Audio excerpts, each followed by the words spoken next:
To begin, I would like to take you to 2 decades back, when I had just started working with a radio station in Nepal, of course. My entry at the radio station also coincided with one big phenomenon that was happening all across the globe. The internet was being so popular, it was being used in household. But in Nepal, it was still not in the household level, but the radio station I was working with, we had internet. And that was such a cool thing. I even had my own personal email address. So to get an email at that time, to translate it to the Gen Z generation of today, it's actually as equivalent as getting 10,000 followers on Instagram, or it's as good as getting hundreds of retweets, if you know what I mean. So I would even read the junk emails, the emails in the spam, because email was a cool thing then, right? So I was this radio jockey, and I would even give my personal email address. Guys, reach me out on this email address. This is me, Samiksha, you know, those kind of things. Because I wanted to be cool, and I was really young at that time. So one fine day, I got this email. And for somebody who even opens a junk and spam at that time, so this was an email from somebody I didn't know. But I opened the email. It was full of text. And I started reading, I kept reading it. And as a teenager who hardly even knew anything about sexual abuse, it was an email with threats for any kind of horrible sexual abuse you can think of. And remember, I was just 16. It took me time to process that incident. The first thing I did was I just deleted the email. And I just looked around because I was at my office. If somebody actually saw me reading it, because something must be wrong about me, that somebody wrote that to me, you know, something must have been wrong about me. Long story short, it didn't stop then. And later, internet was being more popular. I was spending more time on a screen. It was traumatic, but I didn't stop, of course, because I couldn't, because of my work as well. And I started getting these nudes linked to pornographic materials, whatnot, just as a teenager, you know. So while conducting my PhD in the area of journalism and gender, I just realized one fine day in this conference on digital safety of journalists that what I experienced then had got nothing to do with me. It was not my fault that I got that email, and I shouldn't be ashamed about it. I should rather talk about it to raise awareness. So it just took me like almost 15 years apart. I actually talked about it for the first time in one big conference in Ethiopia at the World Press Freedom Day, because that was a safe space for me. I felt that nobody was going to judge me for my action. Rather, not an active action actually, for what I received. So 20 years have passed. You might say we have laws now, something we didn't have then, right? Awareness is there, something nobody knew, that anything that is not physical can also be a violence. Things have changed, but you might be surprised that things have actually changed for worse. 80% of the victims of cyber abuse are these young women.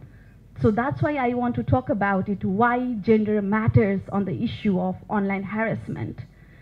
Online harassment affects both gender, but the nature of the attack that we get is sexist in nature. And in a patriarchal society where we are getting a space slowly, and when internet came, all of us, we believed that it was going to be this space, because we can break the barriers through internet. We can tweet, we can write our stories, the stories that were never written, heard on the mainstream media. But the trolls didn't leave, and they thought that just because I am on the public space, they have the right to abuse me. I was no longer safe even inside the home, because when I go home, we pick up the phone, we open the internet, and anybody can attack us anytime. So wondering what could be the solution, during this time I had done research. I saw the data saying that I had the primary data. I spoke to the ministers. I have worked with the UN agencies just to tell them that this problem is severe, it's bigger. It might not be so obvious because it hampers us so much in a psychological level, but the data suggests that these attacks are being translated to physical attacks too. There have been a lot of evidence, especially in the global north actually. So when I speak with the government, they think, especially government like ours, Nepal and Bangladesh, we have other problems. We are struggling with corruption, poverty. So online harassment, it sounds like a first world problem. Maybe just because you went to Europe, please don't try to fit in, like bring those ideas. So I was often brushed off. I tried working with tech giants, even Facebook Meta, for instance, and they say there are enough resources, we have done our part, there are enough tools, but people are not using it. I also worked with UN agencies, and they say it's a bigger problem, you know, we can't do it by ourselves, we need other people to collaborate. Same goes for universities. There are very few academic studies who are dedicated looking into online harassment from the perspectives of gender equality. So what do we do? Just like what we used to do in the past. If somebody got physically or sexually violent, we would definitely blame on their clothes. So wear something sober, wear a cultural outfit, be a nice girl. Nobody is going to come after you, right? So even for the online harassment, we are asking women to be sober, to be more cultural, so not attacks like that will not be happening.